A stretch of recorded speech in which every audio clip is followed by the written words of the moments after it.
آج بھی ایران نکلنے کو تیار نہیں. اگر آج بھی امریکہ باہر نکلنا چاہے تو ایران نکلنے کو تیار نہیں ہے.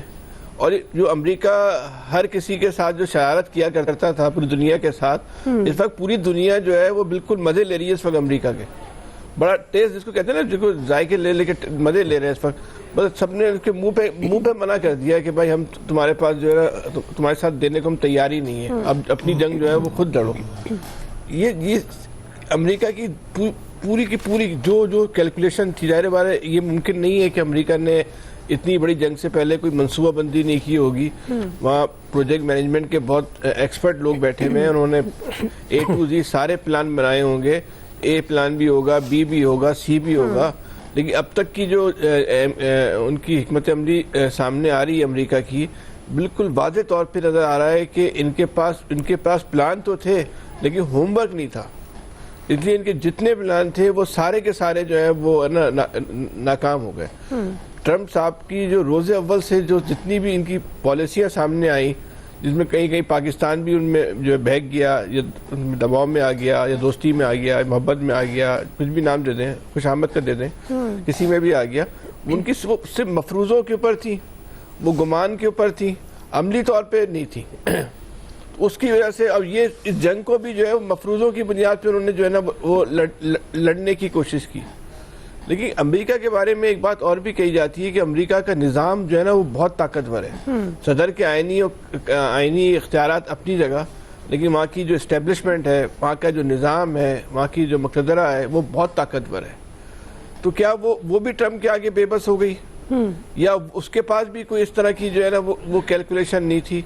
تو اب ایک بات تو نظر آتی ہے کہ ان کے پاس جو اصل چیز جو کمی محسوس ہوئی کہ ایران کے ساتھ جو ہے وہ فرشتے بھی لڑ رہے ہیں.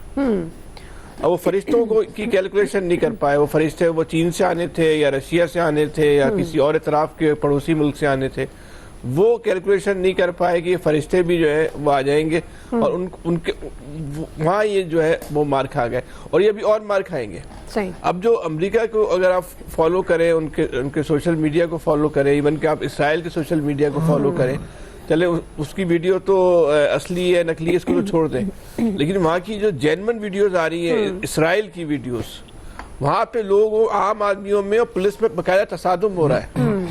لوگ, اور اسرائیل جیسے جو دنیا کا سب سے زیادہ ایک انتہا پسند ملک ہے, دنیا کا سب سے زیادہ انتہا پسند ملک ہے, جہاں بھارت سے زیادہ انتہا پسندی جہاں پائی جاتی ہے, وہاں بھی لوگ جو ہے نا وہ تنگ آ کے, پریشان ہو کے, خوف زدہ ہو کے, جو بھی اس کو آپ نام دے دیں, وہ جو ہے وہ اس جنگ کے خلاف جو ہے وہ نکل آئے, اور اس جنگ کی سوچ کے خلاف جو ہے انہوں نے کھڑا ہونا شروع کر دیا.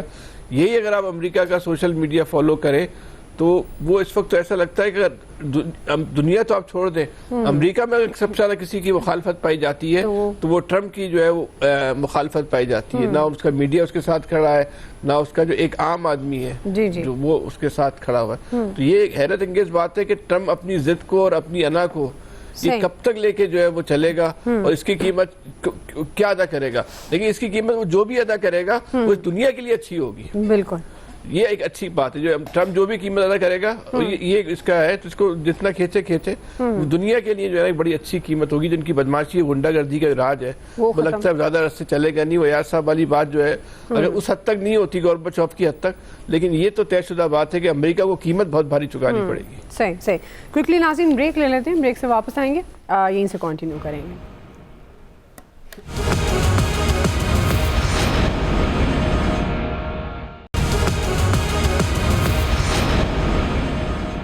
جی ویلکم بیک ناظرین.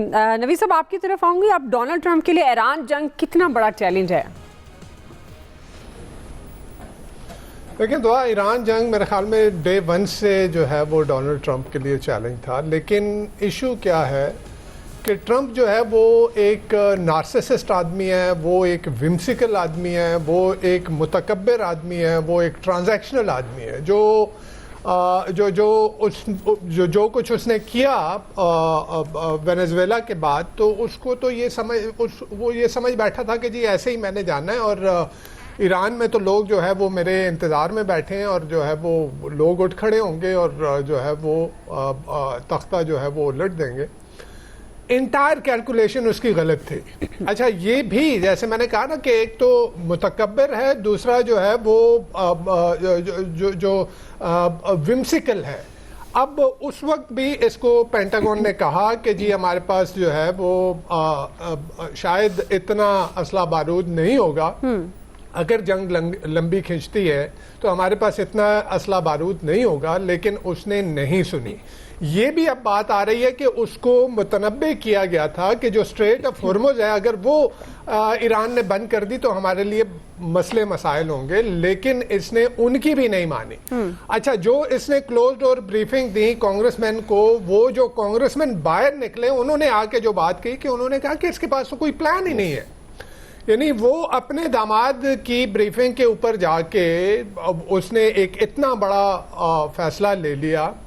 اور یہ اگر اتنی آسان ہوتی نا تو اس سے پہلے جو صدور رہے ہیں امریکہ کے, وہ بائیڈن تھے, وہ کلنٹن تھے, وہ بش تھے, وہ اوباما تھے, وہ تو باہر کیف ان سے بہت زیادہ سمجھدار لوگ تھے, وہ بہت پہلے کر لیتے.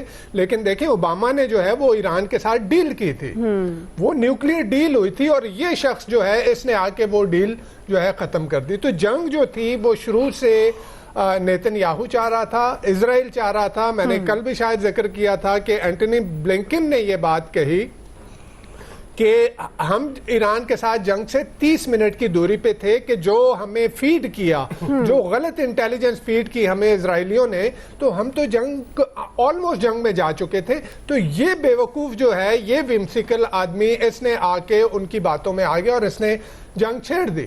اب جنگ چھیڑ دی. اب ایشو یہ ہے کہ دیکھیں ایک تو پہلے یہ ہوتا تھا جیسے عراق کی جنگ تھی تو وہ ایلائز سارے مل گئے تھے, وہ یورپین ایلائز, نیٹو کے ایلائز جو ہے وہ ایک ساتھ, تو ایک ماحول بن جاتا. یہاں پہ یہ تنہا رہ گیا. یورپ کے نیٹو نے کہا کہ جی ہم ایک ڈیفینسو الائنس ہیں, ہم آفینسو پہ آپ کے ساتھ نہیں ہیں, وہ اس سے پیچھے ہٹ گئے. اچھا پھر یہ کہ جو پبلک اوپینین ود ان امریکہ جی یہ سیل نہیں کر پایا کہ یہ جنگ میں کیوں کر رہا ہوں, اس کو وہ جواز امریکیوں کو نہیں دے سکا. پہلے کہہ رہا ہے کہ جی امریکہ کو میں بچا رہا تھا, امریکہ کو خطرہ تھا, امریکہ کو, یعنی وہ کون سے میزائل تھے ایران کے پاس کہ وہ امریکہ کو ہٹ کر سکتا تھا. تو ایک پبلک اوپینین بھی اس کے ساتھ جو ہے وہ نہیں رہی. تیسری بات یہ کہ اس کی کیلکولیشن یہ غلط تھی. حالانکہ تھرو آؤٹ دی نیگوسیشن آپ دیکھیں ایران بارہا یہ کہتا رہا کہ جی اگر جنگ ہوگی تو آپ کے سارے جو آپ کی بیسز ہیں یہاں پہ تو وہ میرے نشانے پہ ہوں گی, اور یہ بھی کہا کہ اسٹریٹ آف ہرمز کو میں بند کروں گا. شاید ان کے پاس ان کی کیلکولیشن یہ نہیں تھی کہ جس طرح سے ہٹ کیا. بالکل. اور یہ کہا جا رہا ہے کہ تقریباً 80% جو اس کے ریڈار سے اور اس کا جو ایئر ڈیفنس سسٹم جو اس نے بیسز پہ لگا رکھا تھا وہ ختم کر دیا ایران نے. تو جو ایران کا جو جواب تھا وہ میرے خیال میں